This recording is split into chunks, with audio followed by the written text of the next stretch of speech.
গত 11/7/2026 তারিখ আমাদের বিয়ানীবাজার থানার অন্তর্গত তিলপাড়া ইউনিয়নের বিবিরাই গ্রামের বাজারে একটি অনাকাঙ্ক্ষিত ঘটনা ঘটে।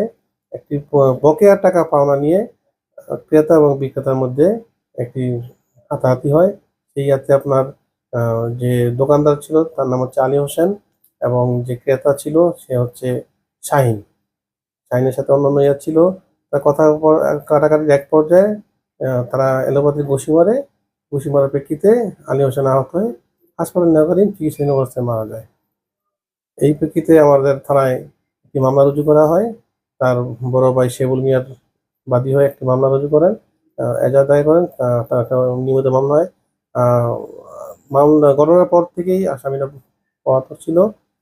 আমরা বিভিন্নভাবে তাদের বিভিন্ন অভিযান করে তাদের গ্রেফতারের চেষ্টা করি।